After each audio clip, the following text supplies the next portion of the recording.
Catatan Presiden RI. Presiden Jokowi menghadiri zikir dan doa kebangsaan 77 tahun Indonesia Merdeka yang diselenggarakan di halaman depan Istana Merdeka, Jakarta. Marilah kita berdoa bersama, berzikir bersama, memohon kepada Allah Subhanahu wa taala agar negara kita selalu dilimpahi oleh pangan dan energi dan kita tidak kekurangan akan hal itu. Presiden mendorong jajarannya untuk memastikan masyarakat paham terhadap sejumlah masalah yang masih didiskusikan dalam rancangan Kitab Undang-Undang Hukum Pidana. Presiden meminta agar masalah ini diperhatikan betul dan kita akan mengagendakan baik di gedung DPR maupun di luar gedung DPR, yaitu di lembaga-lembaga pemerintah. Inilah catatan Presiden RI, catatan tentang kegiatan Presiden Jokowi dalam menjalankan roda pemerintahan dan kenegaraan pada pekan ini. Bersama saya Musli, inilah catatan Presiden RI selengkapnya. Catatan Presiden RI. Kamis 4 Agustus di Istana Merdeka Jakarta, Presiden Jokowi memimpin rapat internal bersama jajaran untuk membahas pangan terutama sorghum. Menko Perekonomian Erlangga Hartarto dalam keterangan pers usai mengikuti rapat tersebut menjelaskan, dalam rapat itu Presiden minta agar jajarannya untuk membuat peta jalan produksi dan hilirisasi sorghum. Menurut Erlangga Hartarto, peta jalan produksi dan hilirisasi sorghum hingga tahun 2024 mendatang. Lebih lanjut, Erlangga Hartarto mengatakan hingga saat ini realisasi pengembangan sorghum masih sekitar 4.355 hektar yang tersebar di 6 provinsi di Indonesia dengan hasil produksi sekitar 3,36 ton per hektar. Pada kesempatan itu, Erlangga Hartarto juga menekankan pemerintah akan terus mengembangkan tanaman pengganti atau substitusi dari gandum untuk mengantisipasi sejumlah negara yang mengeluarkan kebijakan larangan ekspor gandum. Dan kita monitor ada 9 negara melakukan pelarangan gandum, yaitu Kazakhstan itu sampai 30 September, Kyrgyzstan, India sampai 31 Desember, yang sampai 31 Desember adalah India, Afghanistan, Algeria, Kosovo, Serbia, dan Ukraina. Dengan demikian tentu kita harus mengembangkan tanaman pengganti ataupun substitusi dari gandum. Nah, Indonesia tentu punya beberapa alternatif selain sorghum, itu bisa juga dari tanaman sagu dan singkong. Oleh karena itu arahan Bapak Presiden seluruhnya perlu dipersiapkan agar kita punya substitusi dan diversifikasi dari produk tersebut. Rapat internal tersebut dihadiri oleh Wakil Presiden Kiai Haji Ma'ruf Amin serta sejumlah menteri anggota Kabinet Indonesia Maju seperti Menteri Pertanian Syahrul Yassin Limpo, Menteri Perdagangan Zulkifli Hasan, dan Menteri LHK.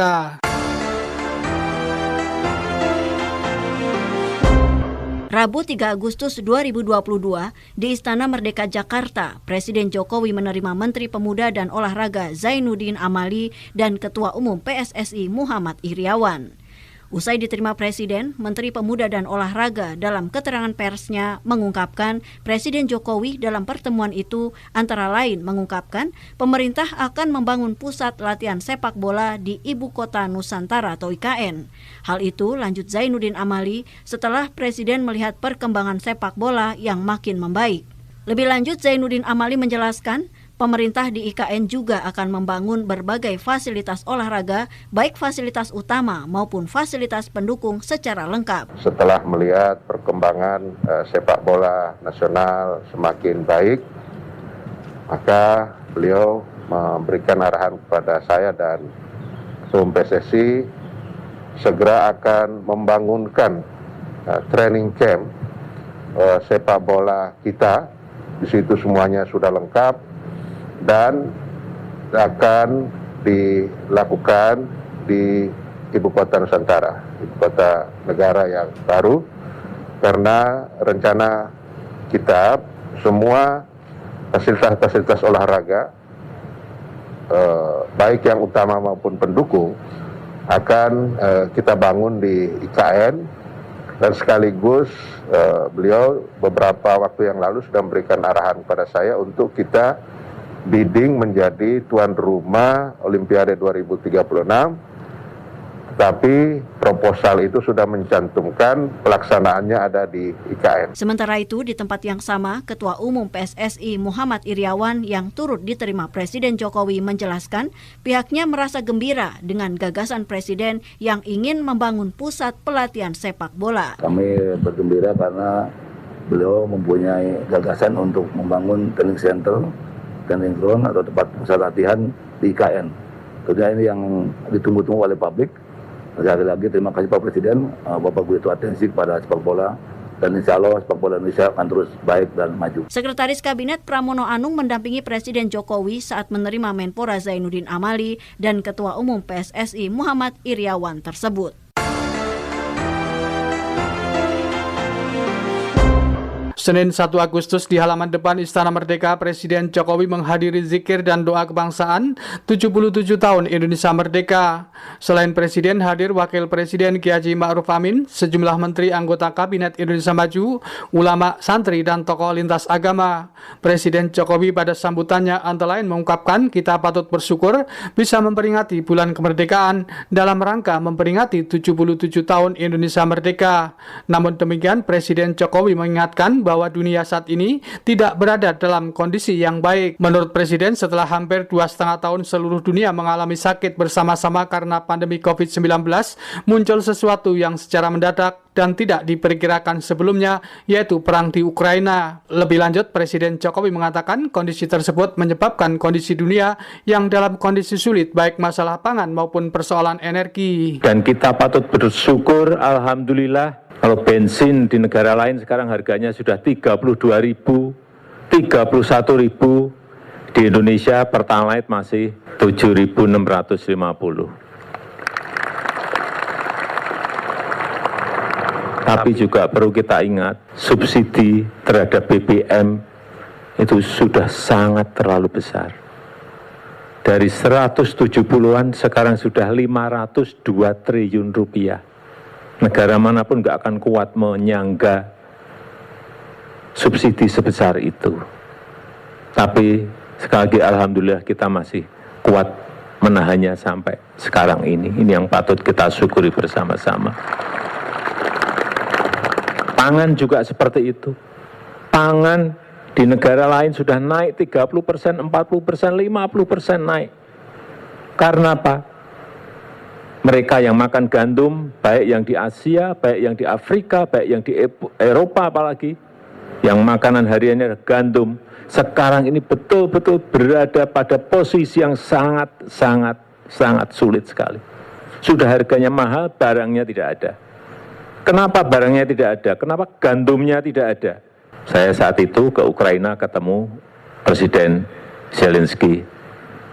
Dia cerita kepada saya, ada stok di Ukraina, stok di gudang 22 juta ton, stok dalam proses panen 55 juta ton. Artinya ada 77 juta ton gandum diam di Ukraina, nggak bisa keluar karena perang. Saya bicara 1,5 jam dengan Presiden Zelensky. Naik kereta api dari Polandia ke Kiev di Ukraina 12 jam. Ke sini 12 jam, balik lagi ke Polandia 12 jam. Pindah ke Moskow, ketemu Presiden Putin. Dia cerita juga kepada saya, ada stok gandum di Rusia itu 130 juta ton. Berarti Ukraina plus Rusia, jumlah stok gandumnya ada 207 juta ton. Bukan 207 ton loh ya, 207 juta ton. Inilah yang sekarang ini menyebabkan 330 juta orang kelaparan. Dan mungkin 6 bulan lagi bisa 800 juta orang akan kelaparan dan kekurangan makan akut karena tidak ada yang dimakan. Sekali lagi, alhamdulillah beras di Indonesia juga masih bisa kita cari dan tidak naik sama sekali. Ini patut kita syukuri. Berkat kerja keras Bapak Ibu dan saudara-saudara semuanya. Berkat ikhtiar kita gotong royong bersama-sama. Kemudian muncul krisis pangan, krisis energi juga sama. Di semua negara gas sampai harganya 5 kali lipat, bensin naik 2 kali lipat. Inilah kesulitan-kesulitan yang dialami oleh hampir semua negara. Tidak negara kecil, tidak negara besar, tidak negara kaya, tidak negara miskin, semuanya mengalami hal yang sama.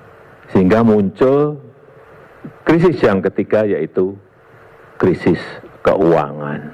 Beberapa negara yang tidak kuat ambruk karena sudah tidak memiliki uang cash, baik untuk membeli energi, bensin dan gas, atau membeli pangan. Sekali lagi, marilah kita berdoa bersama, berzikir bersama, memohon kepada Allah Subhanahu wa Ta'ala agar negara kita selalu dilimpahi oleh pangan dan energi, dan kita tidak kekurangan akan hal itu. Dan kita berusaha berikhtiar bersama-sama agar kita justru melimpah dan bisa membantu negara-negara lain yang sedang kesulitan saat ini. Zikir dan doa kebangsaan 77 tahun Indonesia Merdeka merupakan salah satu rangkaian kegiatan menjelang peringatan Hari Ulang Tahun Kemerdekaan ke-77 Republik Indonesia 17 Agustus tahun 2022 oleh pihak Istana. Pada peringatan Hari Ulang Tahun Kemerdekaan ke-77 Republik Indonesia, pemerintah mengambil tema pulih lebih cepat, bangkit lebih kuat.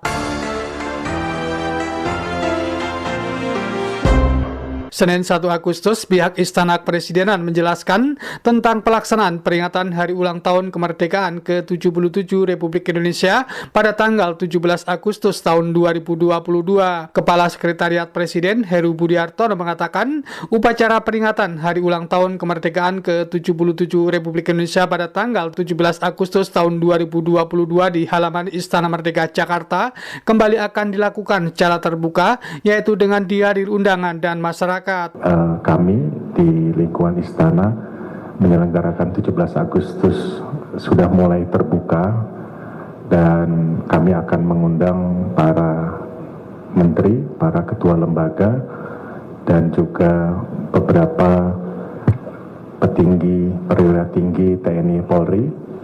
Dan kita tambahkan pada tahun ini juga kita mengundang masyarakat terbatas, masih terbatas, kurang lebih 1.000 sampai 2.000, kurang lebih 2.000-an pada pagi hari, dan di 2.000 sampai 3.000 di sore hari. Ditambah kami panitia tetap menyelenggarakan secara virtual. Perbedaan tahun lalu adalah kami tidak mengundang masyarakat, tetapi kali ini kita undang masyarakat terbatas. Pada kesempatan tersebut, Heru Budi Hartono mengatakan selain itu masyarakat juga bisa mengikuti secara virtual. Baik masyarakat yang ingin menghadiri upacara secara langsung maupun secara virtual dengan jalan mendaftar melalui laman yang tersedia. Jumat 5 Agustus, Presiden Jokowi menghadiri dan secara resmi membuka silaturahmi nasional Persatuan Purnawirawan TNI Angkatan Darat tahun 2022 di Sentul, Bogor, Jawa Barat. Presiden dalam sambutannya antara lain mengungkapkan tentang sejumlah hal, diantaranya soal hilirisasi dan industrialisasi, infrastruktur, serta digitalisasi. Menurut Presiden, persoalan hilirisasi dan industrialisasi, infrastruktur maupun digitalisasi sangat dibutuhkan agar dapat bersaing dengan negara-negara lain. Pada kesempatan itu, Presiden Jokowi mengatakan dengan hilirisasi dan industrialisasi, pemerintah akan mendapat banyak keuntungan. Kemudian yang ketiga, yang penting untuk yang kecil-kecil, digitalisasi. Kalau kita mau bersaing yang kecil-kecil, usaha mikro, usaha menengah, mereka harus berani masuk ke yang namanya platform digital. Ada 65,4 juta usaha kecil, usaha menengah, usaha mikro kita. Dan itu memberikan kontribusi kepada PDB kita, pada pertumbuhan kita, pertumbuhan ekonomi kita 61%. Jangan lupakan mereka yang kecil-kecil ini. Sebab itu kita terus mendorong mereka untuk masuk kepada ekosistem digital. Ini nanti yang akan menjadi fondasi kuat ekonomi Indonesia. Usaha mikro, usaha kecil, usaha menengah. Bukan yang gede-gede. Dan saya meyakini nanti di tahun 2030, kalau sekarang PDB, GDP ekonomi kita berada di nomor 15,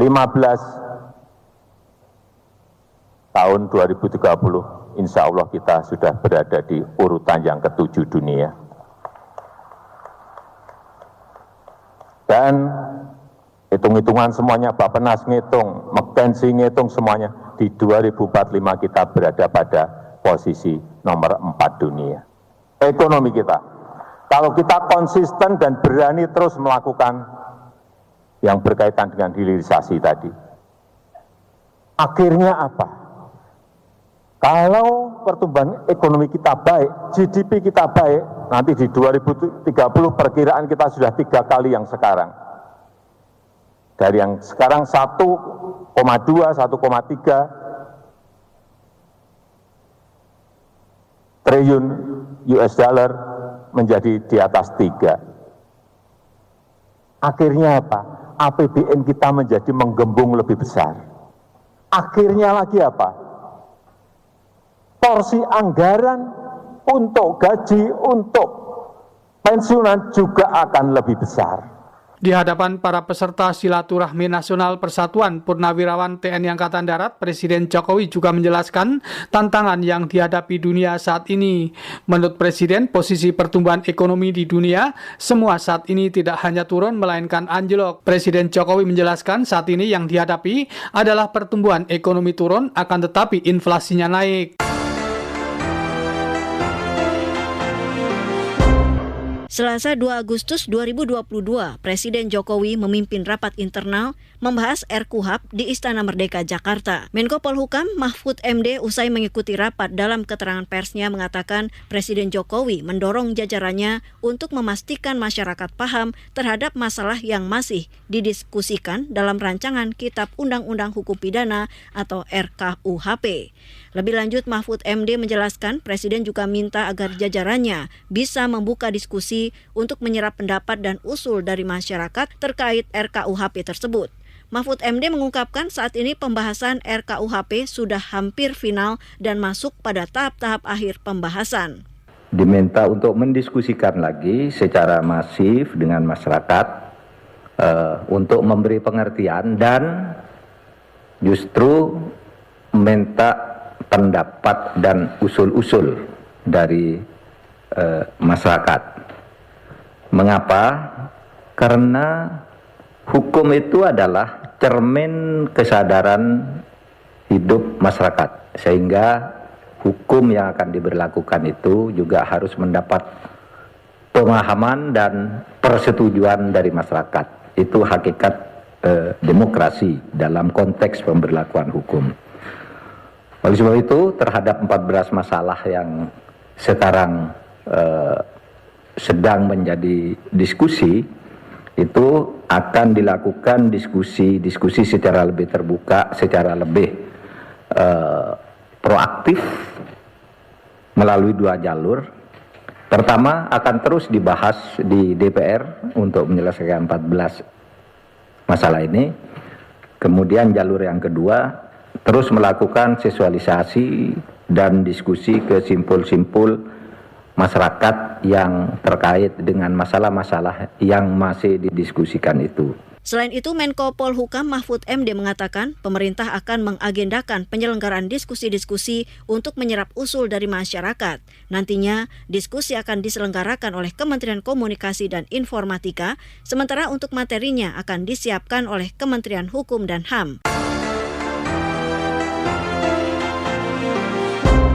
Anda masih bersama saya Musli dalam catatan Presiden RI. Catatan Presiden RI. Senin 1 Agustus, Presiden Jokowi di Istana Merdeka Jakarta memimpin rapat kabinet terbatas yang membahas soal peningkatan produksi jagung. Menko Perekonomian Erlangga Hartarto usai mengikuti rapat dalam keterangan persnya menjelaskan, Presiden Jokowi mendorong jajarannya untuk meningkatkan produksi jagung nasional dari hulu hingga hilir. Lebih lanjut, Erlangga mengatakan Presiden Jokowi juga mendorong sejumlah upaya yang bisa dilakukan dengan cara melakukan intensifikasi, ekstensifikasi maupun pemasaran. Erlangga Hartarto mengungkapkan Presiden Jokowi juga mengarahkan agar pengembangan alat mesin pertanian bisa menggunakan kredit perbankan. Dan Bapak Presiden mengarahkan bahwa untuk pengembangan, baik itu untuk Alsintan, apakah itu dryer, itu menggunakan kredit dari perbankan, dan tentunya nanti Bapak Menteri Pertanian akan menyiapkan kelompok tani, yang dengan perbankan kita sudah mempersiapkan kredit untuk usaha kecil menengah ditargetkan sampai tahun 2024 itu 30%, atau sekitar 1.800 triliun. Saat sekarang kredit untuk usaha kecil menengah itu sekitar 1.200 triliun. Nah, KUR yang kemarin 373 triliun, untuk tahun depan juga kita naikkan menjadi sekitar 460 triliun. Jadi ruangnya cukup besar untuk mendorong ekstensifikasi daripada petani jagung. Dan Bapak Presiden berharap bahwa dengan adanya ekstensifikasi, kemudian adanya perluasan lahan baru, maka kita bisa meningkatkan produksi, dan produksi ini tentu dipersiapkan sesuai dengan demand di dalam negeri dan juga di demand di negara lain. Sementara itu, di tempat yang sama, Menteri Pertanian Syahrul Yassin Limpo menegaskan saat ini pemerintah tidak hanya beras yang sudah tidak impor, jagung pun sudah tidak impor kecuali untuk kebutuhan industri. Produksi jagung nasional, lanjut Menteri Pertanian, pada saat ini sebanyak 18 juta ton, melebihi kebutuhan nasional 14,7 juta ton. Sejumlah menteri anggota Kabinet Indonesia Maju mengikuti rapat kabinet terbatas yang digelar di Istana Merdeka Jakarta tersebut. Demikian catatan Presiden RI pekan ini. Saya Musli dan tim liputan Muhammad Rizkianto melaporkan. Catatan Presiden RI.